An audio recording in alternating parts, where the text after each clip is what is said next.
the time this took place, I was an 18-year-old girl and I worked overnights at a gas station.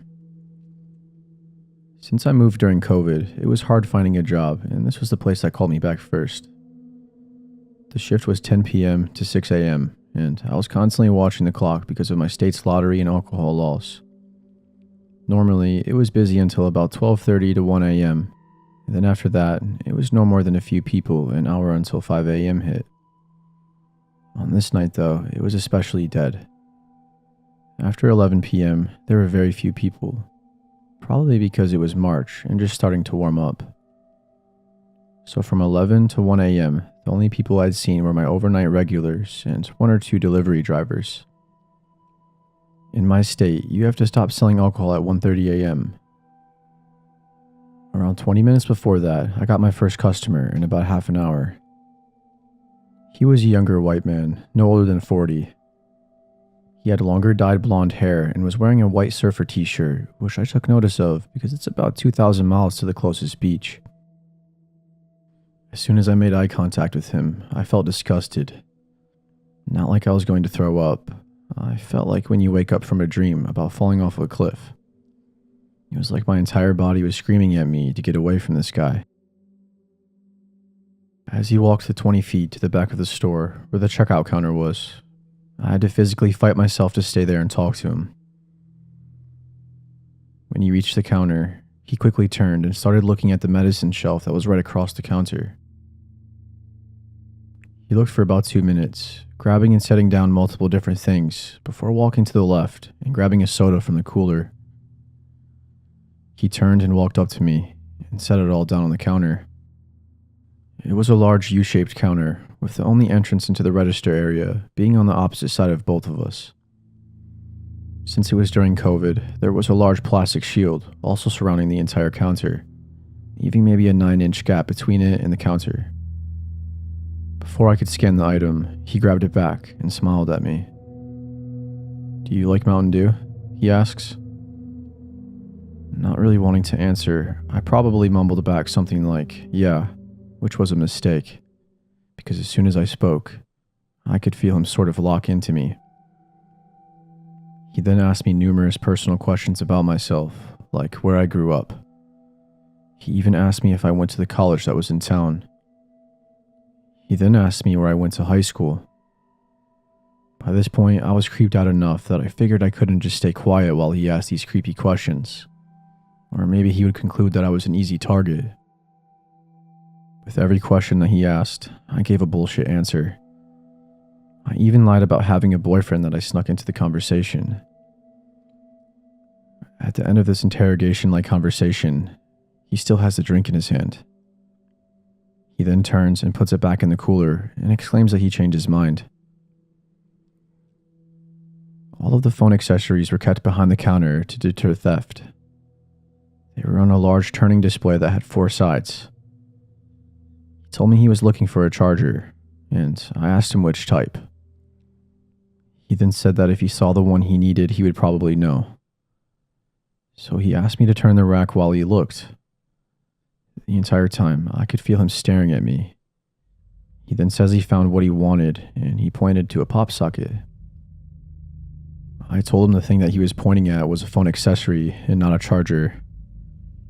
He asked me to bring it over to him anyways, and I walked over to him and I slid it to him. He picked it up and looked at it, and he started asking questions about what it was and what it did, and what phone it was for. I explained what a pop socket was to the best of my ability, and he finally decided to purchase it. After he did, he stood by the counter and asked me to open it. So I did, with a pair of scissors, and I threw the trash away. I slid the pop socket over to him, and he didn't pick it up. He just kept staring at me. He then asked me to put it on his phone for him.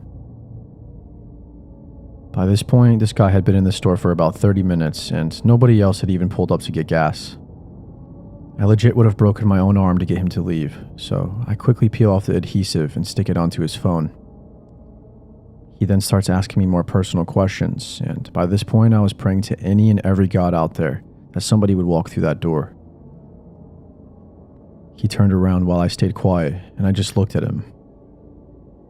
He then goes back to looking at the medicine shelf.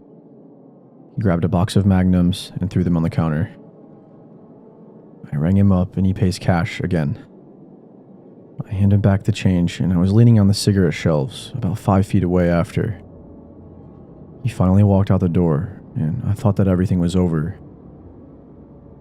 But after 2 minutes, he walks back in and stands at the far end of the store with his back to me. I pull out my phone and I snapped a picture of him from behind. I texted the picture to my girlfriend and I said if I get kidnapped, it's by this guy. And then I listed his description. After a couple of minutes, he walks up to the counter again. The men's bathroom is about 10 feet to the left of the counter. He asked me if he could use the bathroom, and I said, as long as nobody's in there. He then goes and pulls open the door and says, "Oh wow, there's a $20 bill on the ground." I didn't react or speak after he says it, and he takes a couple steps closer. "Do you want it?" he asks. All I did was shake my head, and I went back to staring at the panic button that I was really considering pressing. He sighed, and then said, "Oh my god, someone shit all over the toilet seat. It's really bad." I didn't say anything again, and he seemed to act offended. "Am I supposed to pee in the bathroom like that?" I looked at him and I finally answered, "I'll clean it up later. You can just use the woman's if you want." He looked at me, almost with this glare, and he goes into the woman's bathroom. There is no way he was in there for more than 20 seconds before he opened the door again and went straight out the front door. But I planned on watching him this time, to see what car he got in and if he actually drove off. However, as soon as he walked out, somebody walked in the door. When I say the same time, I mean they literally opened the doors at the same exact time. As the creepy guy was walking out and the giant guy was walking in, I screamed to the 6'8" man. He just tried to get me alone in the bathroom. So this big guy turns around without hesitation and runs back out the door. Unfortunately for me, the creepy guy had already taken a seat in his Jeep, but he did in fact leave his windows all the way down. So this big guy starts screaming at him and asking him if he was trying to rape girls and shouting threats at him. While all this is happening, I'm calling the cops and I'm trying to give out as much info as possible. Suddenly, someone else walked through the door, and it was Dan, my tow truck driver, who was a regular of our store. He showed up while the two guys were screaming at each other. The 6'8" guy still had the door propped open while he was yelling, and Dan walked a couple feet inside and asked me what happened. I was crying by this point, so I explained the best I could, and Dan went outside and started taking pictures of the creep's license plate. When the creep noticed, he quickly backed out and left the parking lot. The big guy ended up being a bouncer that had just left his shift at a strip club down the road. I thanked him and I bought his drinks for him. Dan came inside and comforted me while we waited for the cops to show up. After I filed the report and got Dan's number in case the cops needed the plate number, I worked for the rest of the 2.5 hours left of my shift. After I told my boss what happened, and I called off for the next day to recover, I walked to my car at 6:30 a.m.-ish. As soon as I started my car, I saw Dan's tow truck pull in beside me. He motioned for me to roll my window down, so I did. Dan then informs me that this man had followed him to his apartment complex after he left the gas station and was driving around his apartment complex screaming. He cautioned me to be very careful and to call him if I saw the guy ever again. I never got any updates or heard about that guy ever again.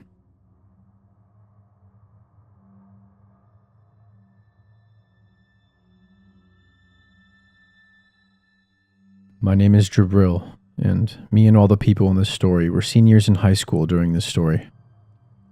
Back in March, me and some good friends decided to go to this abandoned haunted campsite that I had been to in 2022. It was me, with two of my bros, and both of their girlfriends. I suggested the idea, and they all agreed. For this story, I'm going to use fake names for privacy. So, my friends' names were Tyler and Jordan, and Tyler's girl's name was Abigail, and Jordan's girl's name is Angela. We decided to enhance the experience by bringing alcohol and weed. We had 2 bottles of Henny and about 9 joints. We got there around 11:30 at night, so it was pitch black. We had flashlights, gloves, etc., so we were pretty serious about exploring this place. About 15 minutes in, Angela and Abigail both wanted to go back because they were complaining about it being boring. But the three of us put too much planning into this to go back, so we convinced them to keep going. To convince them to stay, we had to crack the Henny. I personally don't drink because alcohol tastes like ass, but I decided I would tonight. On the other hand, I smoke like a gumbo amount of pot, and I decided to spark up one of the joints. One thing about me though is that when I get drunk and high at the same time, I tend to get super paranoid, and it obviously didn't help that we were 2 miles deep into the woods. After 2 joints, I was starting to feel the weed kick in, and the paranoia started up a bit. I thought that I was hearing footsteps circling around behind us. I felt confident enough in my paranoia though to yell out, "Is anyone there?" This probably wasn't the smartest idea because I think it freaked Abigail and Angela out. Tyler and Jordan asked me what the fuck I was doing, and I told them I thought I heard something, and they said, "It was probably just an animal, dumbass." And we all 3 laughed. However, I continued to hear what I thought were footsteps following distantly, so I got nervous again, and I thought maybe we were in some animal's habitat and just pissed it off or something. I've never seen a black bear in the wild, but I'm pretty sure they're native in eastern Oklahoma, which is where we were. I asked my friends if they thought it could have been a black bear, and they all said they had no idea. We pushed on, however, until we reached the campsite. Once at the campsite, we all sat down at the table since we had just walked 5 miles in the dark. It was around 12:50 or close to 1 at this point, so we decided to indulge in the rest of the stuff we brought. We smoked and drank, and we definitely were being loud as hell. When I drink, the alcohol runs through me, so I have to piss a lot, and that's what happened. I told folks I had to piss, and I went to find a tree. I didn't want one of these drunken bastards to come film my dick while I was peeing, so I decided to walk farther away until they were out of sight. When I was midstream, I heard a leaf and branch get crushed about 15 feet away from me. I didn't think it was one of my friends since the noise came in the opposite direction. I pulled out my phone and flashlight and I turned it on and nearly shit myself. About 15 feet out there were 4 people wearing all black with hoods on. I pulled up my damn pants before the stream was even finished, and I started running and screaming, and I was yelling that we weren't alone and to run. They must have thought I was pranking them until they saw that I was running, because then they all got up and started sprinting. I heard more footsteps behind us and all around us. I genuinely thought I was about to die since we were so deep in the woods, and it sounded like a tribe of people that must live out there or something. None of us were thinking straight because of the Henny and weed. While we were running, Angela fell, and I guess no one else noticed since only I turned to help her up. Once I got her back to her feet, I couldn't tell where the rest of our group went. The moonlight was barely helping, and I didn't want to turn on my flash and give away our position to the freaks chasing us. This made me start to freak out, which made her even more scared. She was a mess at this point and crying and freaking out, so I had to get her to calm down and keep moving, even though I felt like I was having an anxiety attack. I got her to keep running in the direction I thought they went, but my sense of direction was all messed up. We kept running until we saw what looked like a shed. I came up with the plan to use the shed as cover, while I would try to call the others and use Google Maps to see where we were. We made our way to the shed, and we stopped hearing the footsteps, so I thought that we might have lost them. The shed had 3 rooms and a hallway. Once we got into the entrance, the foulest of smell of all time hit my nose and damn near made me throw up all the Henny I had just drank. Angela, however, didn't have quite as strong a stomach as me and threw up instantly. I tried calling our friends, but it would ring, then go straight to voicemail, and I didn't have Abigail's contact. Angela was no help either since her phone was dead. The smell was getting unbearable at this point, and I had a feeling I knew what it was, but I had to make sure. As I explored the 3 rooms in the shed, I arrived upon the room where the stench was coming from. My heart was in my throat at this point. I'm convinced he could have heard my heartbeat from miles away. I nervously pulled out my phone to turn on the flash.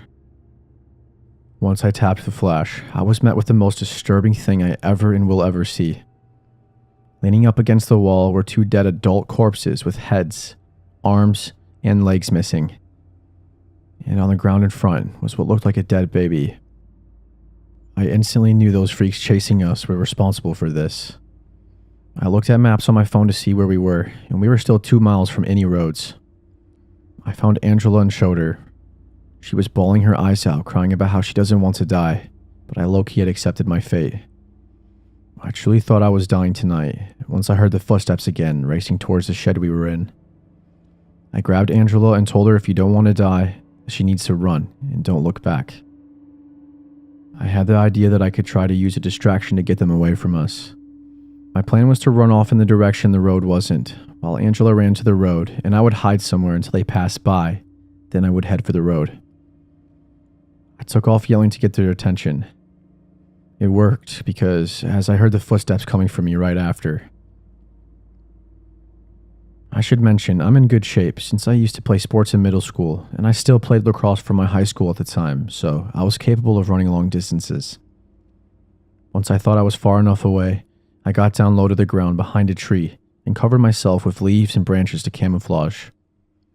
I was already wearing all black, so I felt like camouflage was my best chance.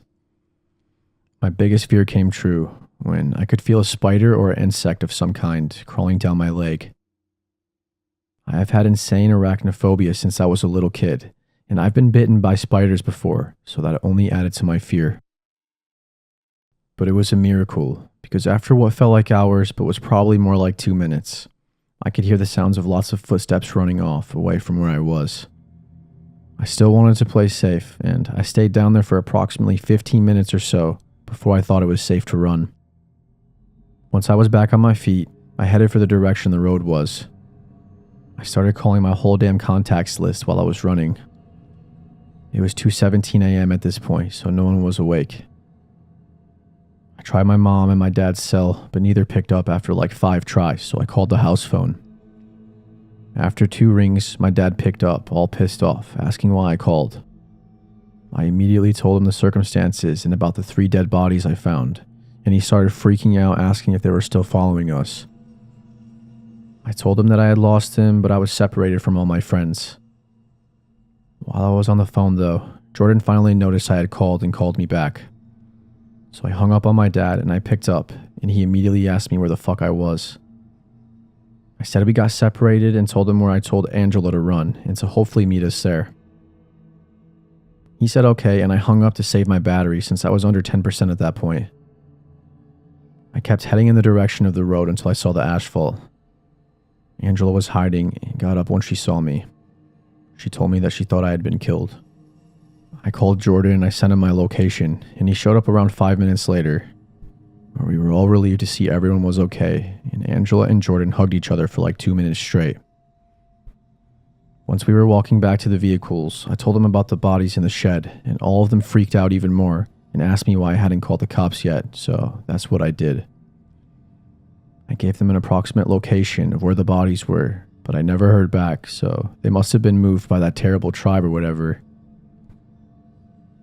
This only happened 4 months ago, and I still have recurring nightmares where I'm stranded out there, or I'll see the corpses out of the corner of my eye.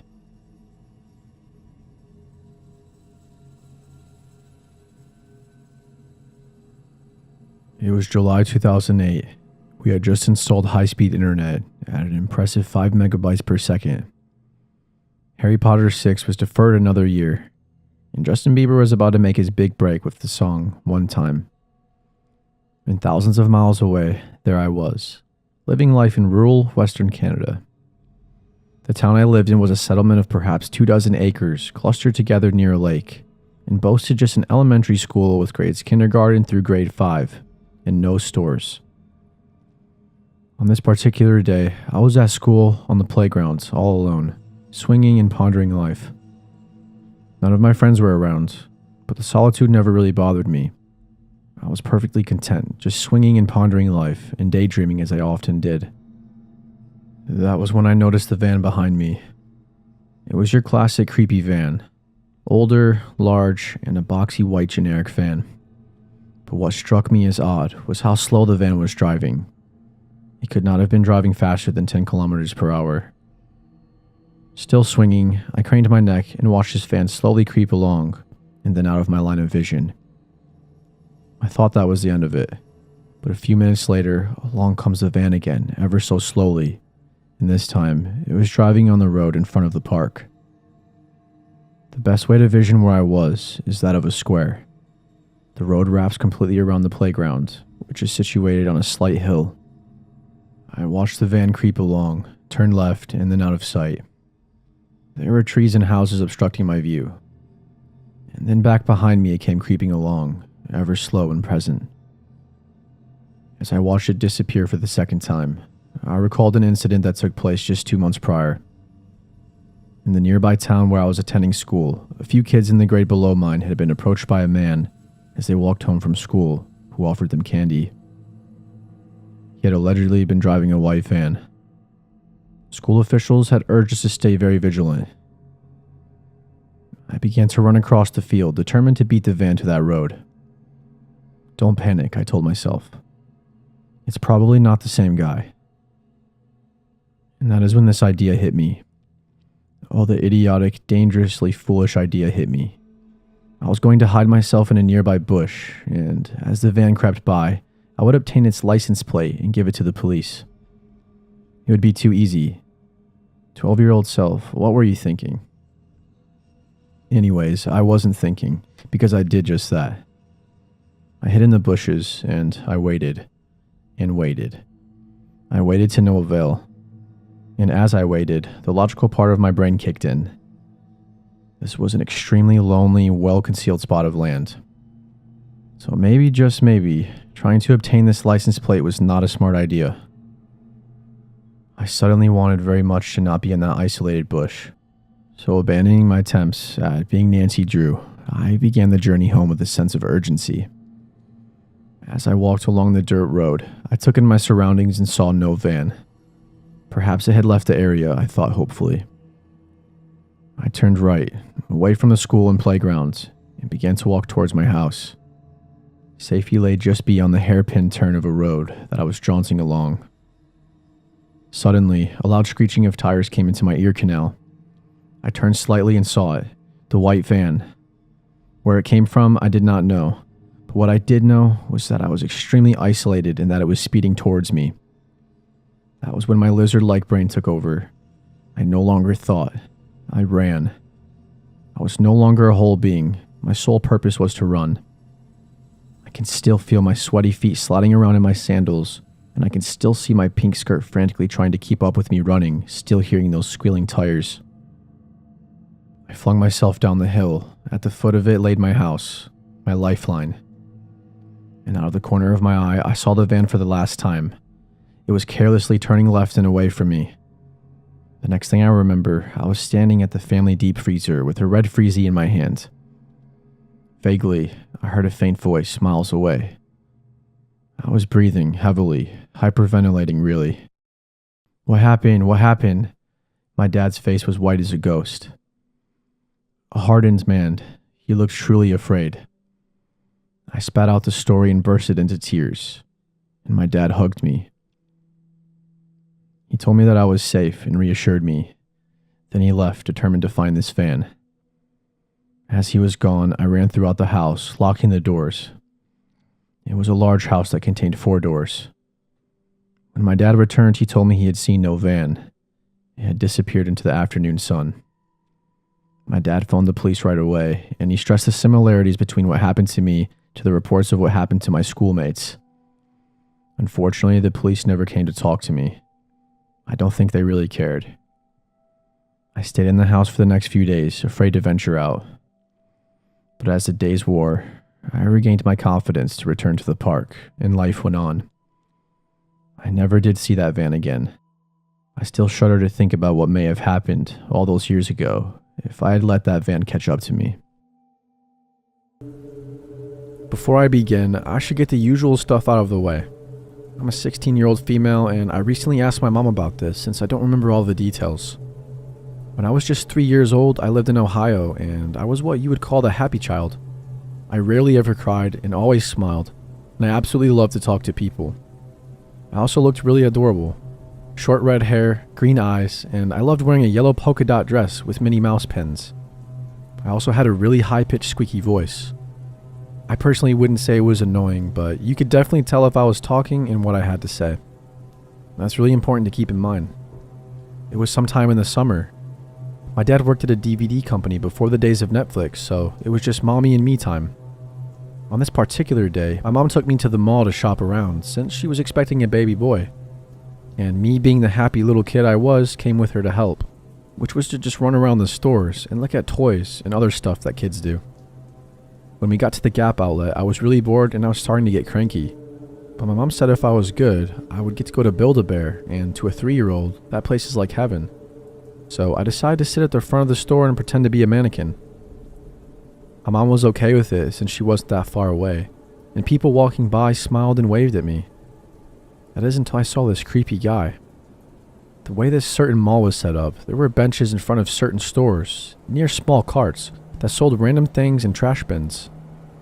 Well, this bench faced directly at Gap, and usually moms would sit there with strollers and try to calm down their screaming kids.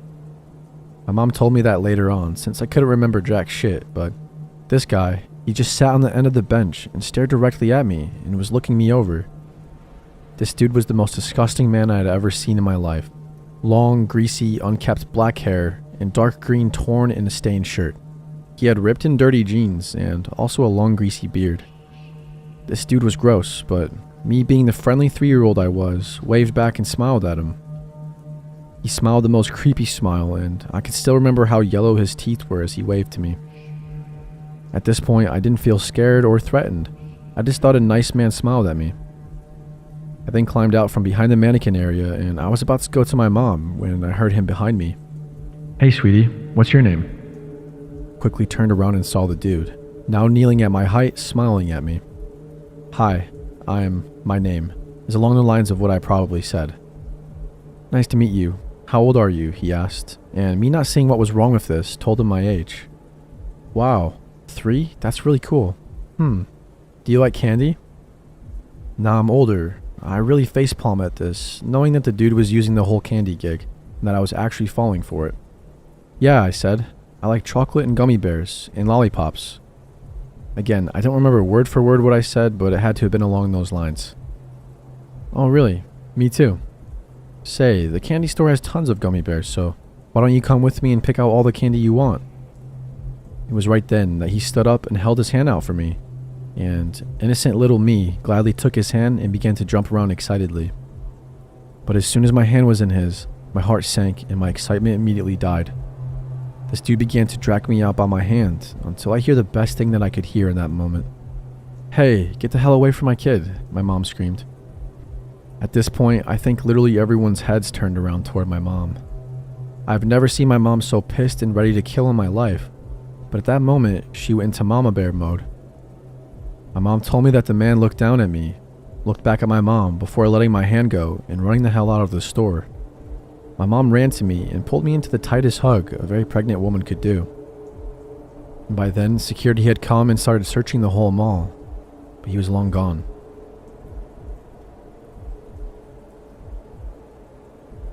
I work at an outdoor mall in a great neighborhood, and you'd pretty much assume that it's safe as hell to be here. But then again, you just can't be sure anymore. There are creepy people everywhere, and I just can't help shake the feeling that this isn't my last encounter with this man. I'm 19 years old, and I work at a kiosk that sells all kinds of wonky jewelry. It's usually teens, young adults, and occasionally some older adults that shop with us. But every once in a while, this man comes up to the kiosk, easily recognizable. Same leather jacket and crinkled corners of his eyes. One front tooth shorter than the other, and the same slouched way of walking. He's usually harmless, but oh my good god, the last few times he's come by have made me very uncomfortable. I always greet every customer with, "Hey, can I help you find anything?" And most of them say they're just looking. He always smiles at me and says, "Just looking, darling." At first it was fine, I didn't care whatsoever. He seemed like a harmless 50 or so year old man. He always spent a very long time looking at the display, but never bought anything. Most of the time, I'm working the night shift at the kiosk. While I'm surrounded by other shoppers and other kiosk workers, mine is kind of all by itself, in between two empty ones in the back. The mall sales have been going downhill the last few years, and I'm usually left alone, minus the friendly security woman that stops and chats with me on her rounds. She comes by every 30 minutes or so, and she's one of the only friends I have at work. The only stores in my view are a Reebok and a Macy's. A few nights ago, I was sitting at my kiosk, bored out of my mind, and the security lady had already continued on her way. I had scrolled through Reddit already, and I was just getting ready to open up Netflix to continue watching Terrace House, when I hear footsteps coming up. I look up to see the creepy man staring at me, but not actually at the kiosk yet. I wave at him, and he gives me a little smile, but one that sends chills down my spine. A customer walks up, and I immediately jump at the chance to help them, trying to shake the creepy feeling I had. After I had checked out the customer and written down the receipt, I glanced up to see the man still staring at me. Before I could say anything, he started walking over, obviously taking my eye contact as permission to come join me. "Good evening, darling," he said, doing an almost bow. "Good evening," I told him. He then proceeded to do his usual checking the display, not buying anything. Instead of walking around the cart, he stayed by the register where I was. After a short while, he then walked behind my chair to check the sides, but he never went to where he couldn't see me. Then he started asking questions, like we were longtime friends.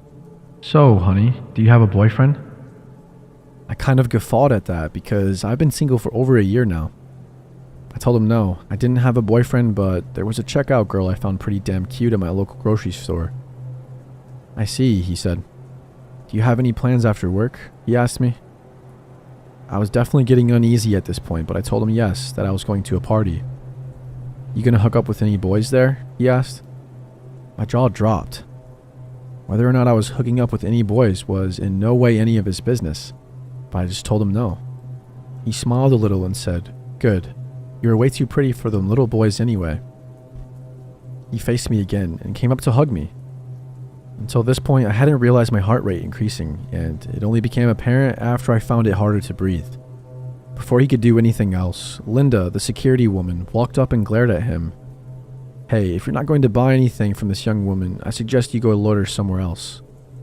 He then stiffened at the sound of Linda's voice. She's a very intimidating woman, and then he left. "You alright, honey?" she asked me. I sort of just shrugged. "He's always here," I told her, and she shook her head. "Let me and Russ walk you to your car after work, okay?" I nodded, pretty relieved that she offered without me having to ask. The rest of my shift goes fine. I get through it and I manage to make my bosses a bit of money. At 10 o'clock on the dot, Linda and her boyfriend Russ are at my kiosk. They wait for me to pack up my purse and then walk me to my little Prius. They wait for me to drive away as well. On my way to the party, I stop by a gas station to fill up the tank. And as I'm waiting for it to fill, I glance over, and I see the man from the mall at the mini-mart. He must have been buying a pack of cigarettes or something, and he looks out the window and sees me. When he does, he smiles and waves. He holds up one finger, asking me to wait a minute, but I don't. I yank out the fuel hose and jump in my car, and I booked it out of there. I take several detours before arriving 30 minutes late to the party. I had to make sure I would lose him before showing up there. It's been a few nights since that happened, and the only reason I'm writing now is because I'm actually working the morning shift, and I just saw him walk out of the Macy's across from me. Linda has someone biking around this half of the mall, so he won't come near me today.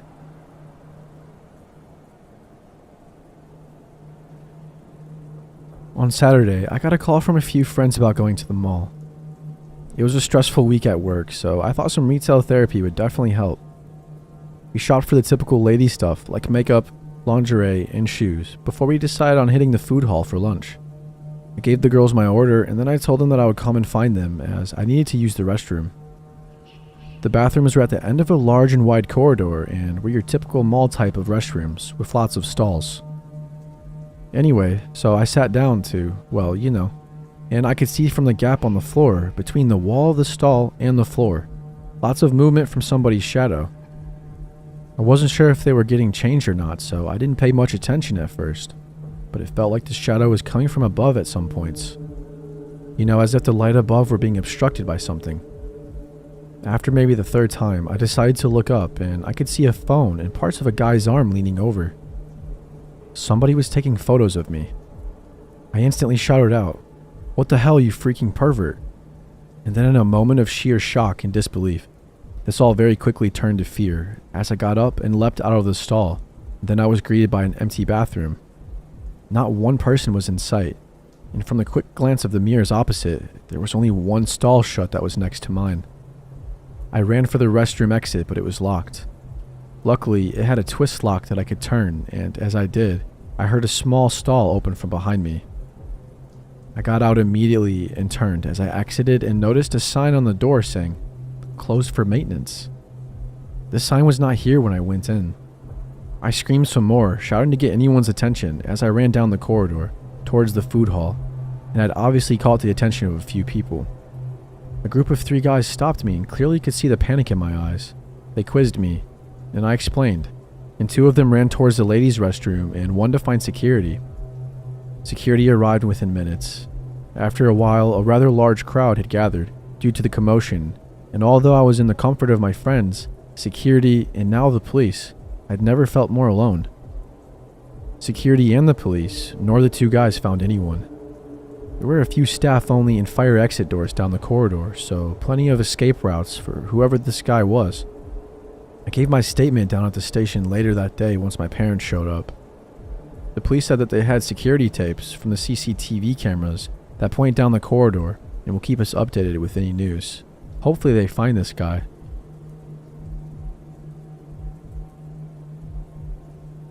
This happened about 5 years ago. It was the beginning of 2010. I went up to Massachusetts to stay with my grandparents for the summer, as I did every year. By the time I was out of the airport and in my bed upstairs, it was at least 1:30 a.m. I was only 10 at the time, and I thought it was the coolest thing ever to be up so late. I tried to stay up all night, but I ended up dozing off at around 3. Needless to say, I was utterly exhausted the next day. I just wanted to sleep. My grandma, of course, had already planned our long day of shopping for new clothes to wear at summer camp. So we left bright and early that morning. We walked around the mall for a bit and decided to get some lunch. We ate at one of the restaurants in the food court and quickly carried on with our shopping. I was an underweight kid, roughly 15 to 20 pounds under. I was really used to getting stares and comments about how thin I was constantly, but it never really bothered me. As I left the food court, this middle-aged man with brown hair and a receding hairline and a stained brown shirt and old jeans that had the stench of beer and cigarettes was staring at me, constantly. I didn't know too much about creeps or pedophiles at the time, so I just assumed he was looking at how skinny I was. We reached another store around the end of the mall. The sign on the window said no food or drinks, and I still had my Dr. Pepper. I didn't want to throw it out, and since the mall was quite empty that day, I decided to sit on the bench and wait outside, while my sister and grandma looked around the store. Not even 3 minutes passed before I see the guy that was staring me down turn the corner. His eyes still locked onto me. I was too tired to move and practically falling asleep. Instead of going into the store, I just turned my head and kept my mouth shut. But he slowly made his way next to me. I remained frozen. A big family was walking by, taking their sweet time, so he went into the store. I took a massive breath of relief. I assumed my creative mind was just wandering and brushed it off as a coincidence. But the exact second that family turned the corner, he busted through the door again. His disgusting scent hit my nose immediately. I just knew it was him. My heart dropped. I could just feel his beady eyes resting on me. At this point, it was clear that he wasn't shopping. I knew something was wrong. He was clearly trying to abduct me or something. He walked in front of me and leaned on the pillar with his hand in his pocket, and I kept my head down and held my gaze to his feet. I told myself that if he took one step closer, I would bolt into the store. He took a step closer. I didn't move. He eventually made his way beside me once more. I failed myself. I remained frozen. I couldn't even move my eyes, I was so scared. I don't even know if I was breathing. Then I felt his hand touch my hair. I sprung up, running to the pillar ahead of me, and I kept my back to him, which was a big mistake. But can you really blame a petrified 10-year-old girl not knowing what to do? He was right in front of the door, so I couldn't run in without running into him. It felt like forever until anything happened. It was just silence. Then I heard him walk up right behind me, and I saw his hand out of the corner of my eye, reaching to me. I couldn't even hear myself think. My heart was pounding so hard. I was locked in place by my own fear. A split second before his greasy hand with yellowed fingernails reached my arm or mouth, a Chinese family of 5 walked out of the store. Hearing the ring of the door chime shook me out of the trance and I sprinted. I darted so fast to that family, I was shocked they didn't notice me. I didn't want to bother them, so I just walked close behind them until they turned the corner. I stayed right there until my grandma and sister came out 5 minutes later. He just glared at me from afar until I was out of sight. I told my sister, grandparents, and parents, but nothing ever came of it though. It haunted me for a long time. The fact that a creepy old man wanted to grope me or thought I was such an easy target due to how small I was scared the shit out of me for a long time. It was enough to keep me up at night. I'm slowly overcoming my fears and I have some amazing friends, internet friends, and family helping me. Writing and posting about my stories after debating if I should or not is also helping me break out of keeping everything to myself. If that family didn't walk out of the store at that exact moment, I could have been as good as dead. I still have his wrinkled, disgusting, terrifying face, and his horrifying yellow-toothed smile, and his salt and pepper beard and nasty scent burned into my mind.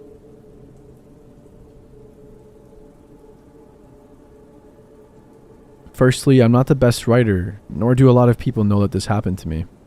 I'm turning 22 at the end of the month, and this event happened almost a decade ago. Yet I still remember it so clearly. I still think about it often, and I bring it up to my family as uncomfortable it makes us. It reminds us on how dangerous the world can be. As a little backstory, growing up I'd always had extremely nice skin, blonde hair, and light eyes. The kind of thing that specific creeps unfortunately go for. When I was just around the bend of becoming a teenager, my older sister, who was 8 years ahead of me, was in the military, and she had been gone for quite some time now. However, she was finally coming back to old USA soil, a few states away at a base in Kentucky. My parents and I were excited and planned to leave for the weekend so we could finally go see her for the first time in years. It would only be a few days, but we were happy regardless. We ended up seeing her, of course, and we had a few days to be able to go out to eat, open her accumulated Christmas presents, and go to a nearby mall in proximity to the hotel that we'd been at.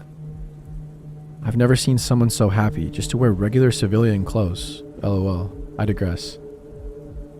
Right from the get-go, our last night together felt odd as we walked around the mall.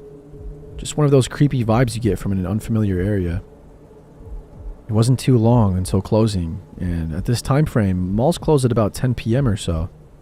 I'm sure you know what happens at malls. You go in and look at everything. Unbeknownst to us at the time, the 4 of us come across the last store that we'd be stopping at for the night before leaving. We walk in, and it's not particularly a store that we'd usually go into. Pretty expensive streetwear clothing.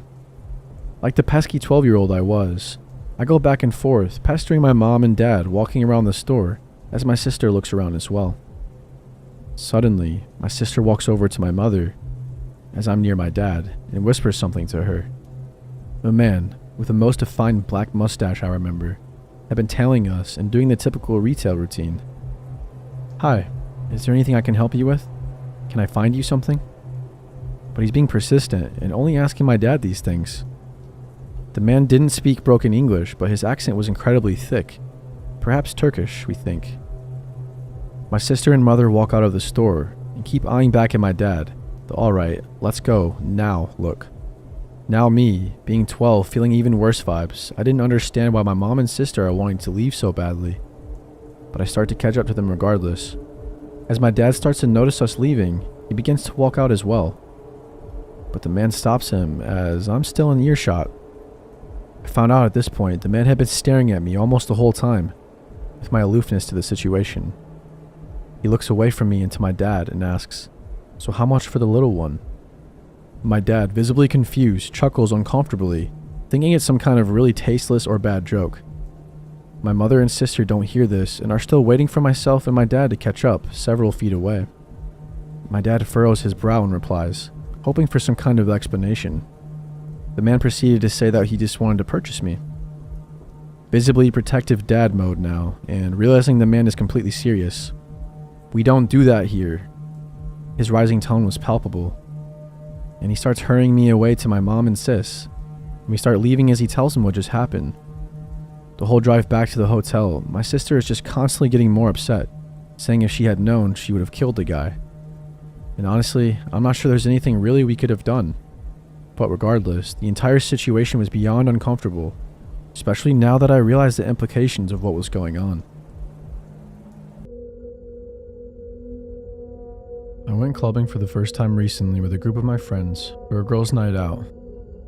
They gave me a hard time because I didn't want to drink my first night going out to a big downtown club. I wanted to make sure I had a clear state of mind until I felt comfortable that I knew what was going on. My friends kept trying to peer pressure me into it anyway, and tried to make me feel bad because I wasn't being fun. I didn't even know if I would like clubbing to begin with. It was that group of friends that convinced me to go, but I wasn't very experienced with alcohol, and if that was the only way to have fun at a club, I didn't think I would enjoy it regardless. After a lot of back and forth, they finally dropped it and we all took an Uber from the apartment we met up at. Right away, when the Uber dropped us off, I was having second thoughts about the whole thing. The downtown area was an assault on my senses. Loud music blasting from every bar, and even some cars. People stumbling around every corner and crowding onto every sidewalk. Everyone shouting and fights breaking out. The smell of smoke and piss and vomit permeating the air. All in all, it was already pushing me to drink, just so I wouldn't have to notice every single detail of what was going on around me. My girlfriends were already at that point before we even left. We talked to all the men around us as we waited in line to get inside.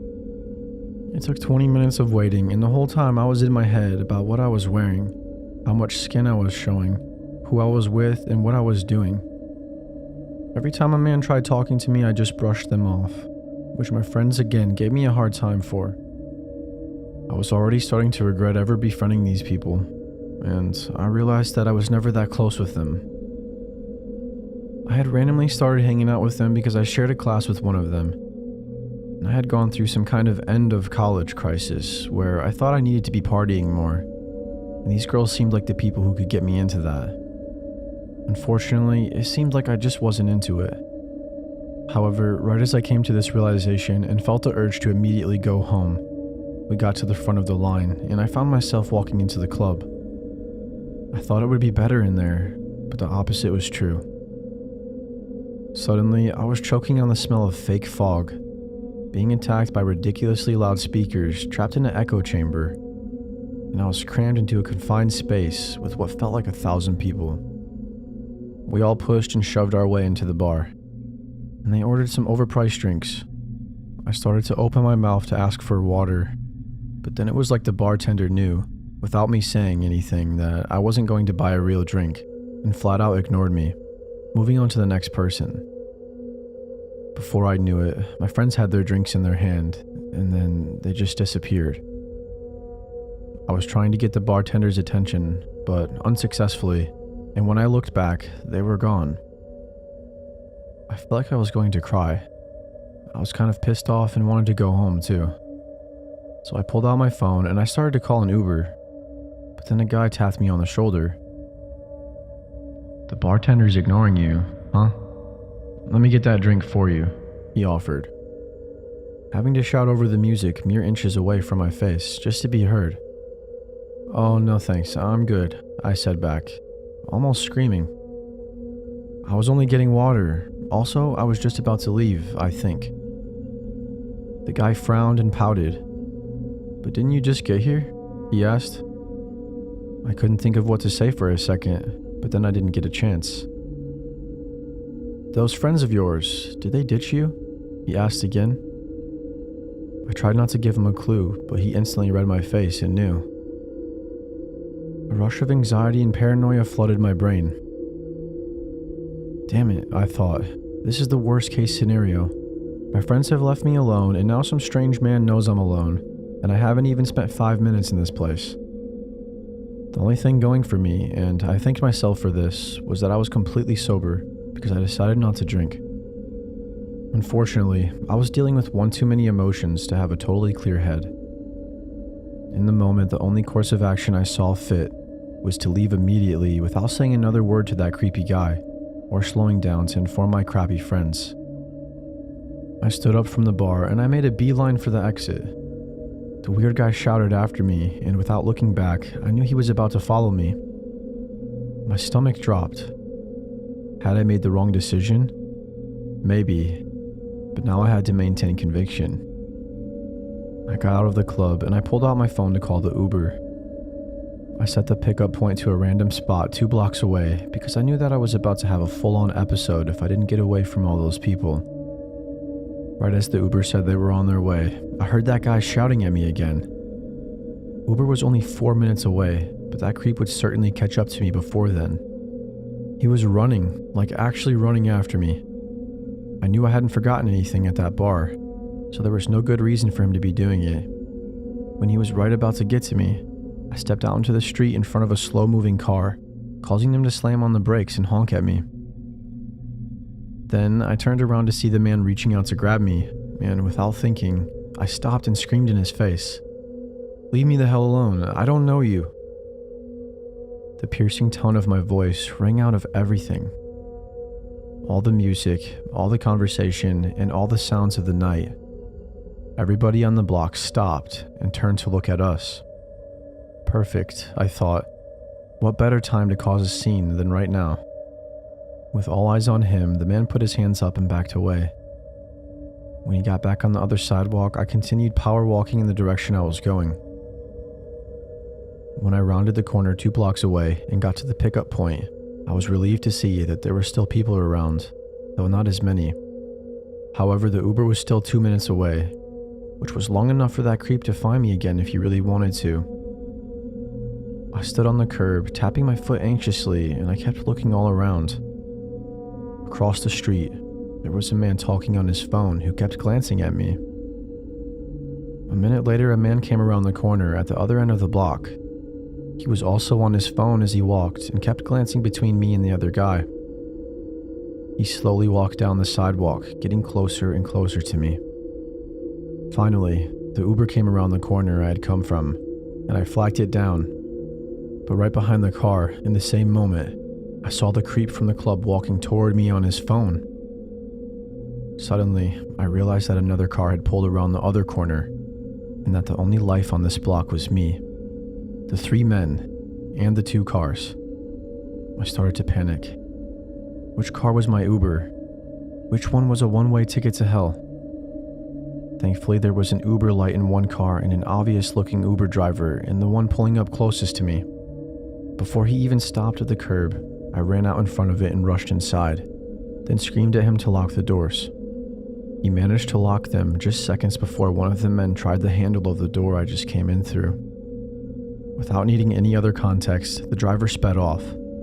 I thanked the driver profusely, and he took me back to my friend's house. Well, I should really say ex-friends, because when I told them about what happened, they blamed it on me and said it was my fault for leaving them behind, when it was them who abandoned me. Pick your friends wisely, people.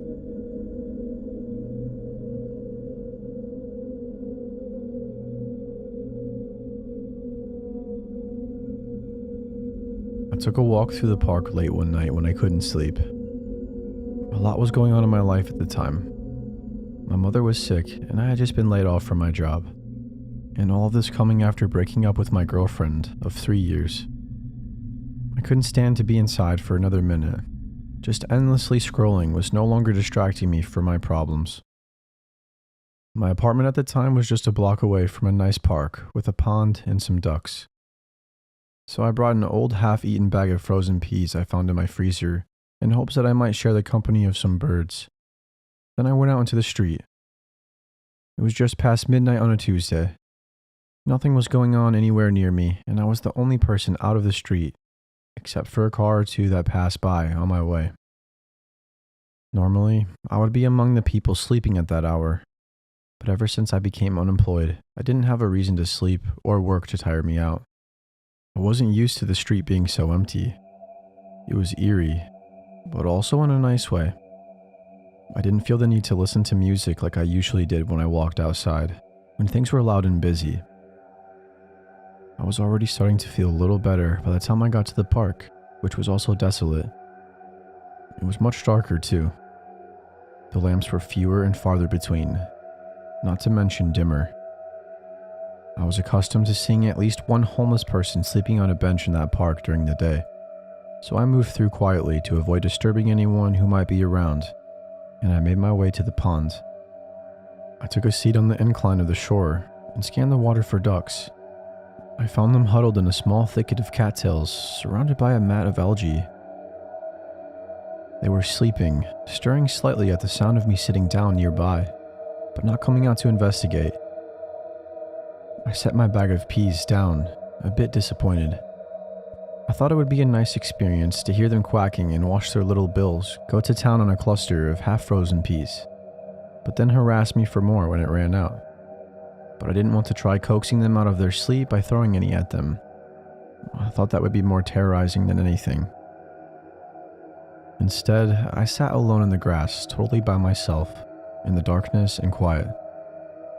Or at least I thought I was alone, because a few minutes later, I was startled out of my 1,000-yard stare by somebody suddenly approaching me. It all happened so fast, he suddenly appeared. "Excuse me," they said quietly. "I'm sorry to bother you, but could I have that bag of peas?" I saw he was homeless. I hadn't noticed the bench he was sleeping on was just 30 feet behind me and had all of his stuff next to it. He seemed genuine, and I realized I had probably woken him up by crinkling the bag loudly in my dismay. That, or he was having trouble getting to sleep. Sure," I said readily, handing him the bag. "I brought it for the ducks, but they're asleep, so here you go." The homeless man smiled and laughed slightly as he accepted the bag. "You snooze, you lose," he said, and walked back to his bench. It wasn't much. Maybe 100 calories in ice-cold, unseasoned peas. But I'm sure any late-night snack beats going to bed on an empty stomach. He didn't bother me for anything else after that. I quickly went back to my staring, listening to the bag crinkling for a few minutes as the man ate the peas and then threw away the trash before settling in again. Once he stopped making noise, I slipped into a somewhat meditative state. I could hear the slow fronts of night winds circulating through the trees, and I could even see the ripples it caused on the surface of the water. At least something in life made sense. A chilling sensation invaded my bubble of peace as cold steel pressed against the back of my neck. A commanding voice came with it. "Don't turn around. Take your phone and wallet out of your pockets and hand them over your shoulder." I obeyed and took my phone out of my pocket and I handed it to him, but I hadn't taken my wallet with me. "Where's your wallet?" the mugger hissed. "I didn't bring it with me. I don't have it," I said. "That's bullshit. Give me your wallet." The mugger pressed the barrel deeper into my neck. "Don't make me rob a dead man," he added for good measure. "I'm serious. I don't have it on me. Please, you gotta believe me. Look, I'll turn out my pockets." I pleaded with him, but he didn't believe me. Then, in a low voice, he said, "Why don't I just make this easier for myself?" I braced for whatever he was about to do, but right before he could, I heard a familiar voice. "Hey," it shouted. The steel came off my neck as the mugger turned to look the other direction, but it was far too late for him to react, even if all he had to do was pull a trigger, because a fraction of a second after the shout rang out, I heard an unsettling thud as the mugger grunted and collapsed behind me. I scrambled to my feet and saw the man from earlier standing over the mugger with a sharp rock in his hand and a proud yet menacing look on his face. "Thank you," I said. Suddenly, he was all matter of fact. "Grab your stuff and get out of here. You better both be gone by the time this clown wakes up." I nodded and quickly picked my phone up off the ground. By the time I looked back, the man was hurrying to the bench and grabbing his things. We both left the park, going in separate directions without saying anything else to each other. The last time I looked back, he was already disappearing into the city, and the mugger was just beginning to move. I hurried home and locked the door. Certainly none of that helped me get to sleep, but it was a hell of an experience to make me feel glad to be inside right now. I only wish I could have done more to repay the man who helped me out. I don't think he would have put his life in danger just to repay me for some peas.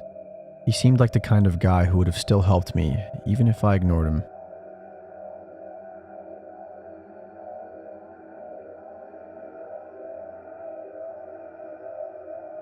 I've been spending a lot of time hanging out at my friend Will's house this summer.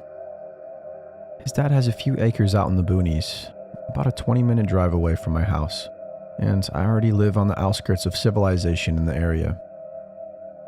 By day, Will's dad is a veterinarian and also operates an animal hospital on a sectioned off part of the property. But in his private residence, he has several types of animals, from chickens to pigs to sheep. Their driveway is fairly long, about 300 feet from the gate to the front door, winding through the trees, barns, and animal pastures. In the daylight, it doesn't look like much. However, by the time I get there, it's dark most of the time, so I can only see with my headlights or my phone flashlight. Otherwise, I have to hone in on the light coming from the house or hope for moonlight if I want to see where I'm going. Aside from the farm stuff which surrounds it, the house is full of cool stuff to do and is generally a very fun place to party. There's a pool, a giant TV, a grand piano, huge Bluetooth speakers, a bunch of animals to pet, like dogs and cats, and plenty of room to roam. And the hosts are always willing to entertain guests with a few drinks if they choose to partake. Even better, when Will's dad and whoever he's sleeping with at the time retreat to the master bedroom, he basically gets to run the house for the rest of the night.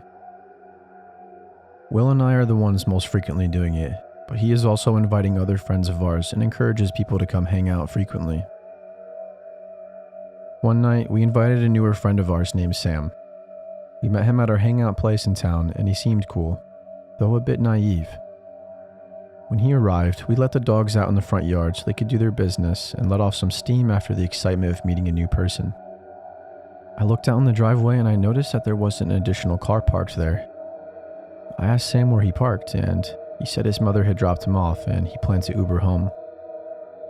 Will and I were a bit surprised and concerned, as it always went without saying that you had to drive yourself out to the house. We apologized to Sam for not mentioning it to him, as it was very unlikely that an Uber would even come out to the house later in the night, but he assured us that it would be fine. We also told him that he could sleep in the loft if he couldn't get home. The rest of the night went all right. However, I ended up drinking more than I usually do. After we were all done with swimming and playing video games, we were sitting on the back porch together listening to music and chilling, when I excused myself to lay down on the couch for a little while. I was feeling dizzy, but not to the point where I felt like I was going to throw up. I chugged some water and I lay down with my arm over my eyes. About 10 minutes later, Sam came in from the back porch. I sat up to talk to him, but he tells me he's leaving. He somehow managed to get an Uber, and they would be at the front gate in a couple of minutes. Then Sam asked me if I could walk him down to the gate, since the driveway was unlit and he was unfamiliar with it. Not really thinking, I immediately agreed to help him out, and we left the house. In the moment, I didn't realize how unprepared I was even for a short walk in the dark. I had no shirt, no flashlight, and no phone. I was only wearing swim trunks and my old cheap slides. On the walk out to the gate, Sam used his phone flashlight to guide the way. I took him to the last bend right before the gate, and right as we got there, the headlights of his Uber started shining on us. I said goodbye, and he walked through the gate, and I turned around to head back. Right away, I noticed just how deep the darkness was. As soon as I looked past the bend, I could see absolutely nothing. I reached into my pocket for my phone and realized it wasn't there. I thought about running back to Sam and asking him for some light, but I didn't want to hold him up, so I kept going. I told myself I would just follow the pavement and eventually I would see the light from the house. At the moment, none of that was visible. The trees and shrubs were too thick to see through. If the porch light was on, I might have had a better time, but all that was on were the interior lights. Unfortunately, it was also a new moon and it had already set. To make matters worse, it was overcast that night and there was little to no light pollution at that. It was pure darkness, darker than I had ever seen. That alone caused a tinge of panic to flare up, but I suppressed it. I pressed on slowly, trying to take cautious steps, but the darkness combined with my intoxication was causing me to stumble. Within just 15 seconds, I had stumbled off the pavement into the dirt and had to backtrack to get back on it. Just a few moments later, I stumbled off the pavement again. I was waiting for my eyes to adjust so I could at least see a shape 2 feet in front of me. But it was like I was walking with my eyes closed.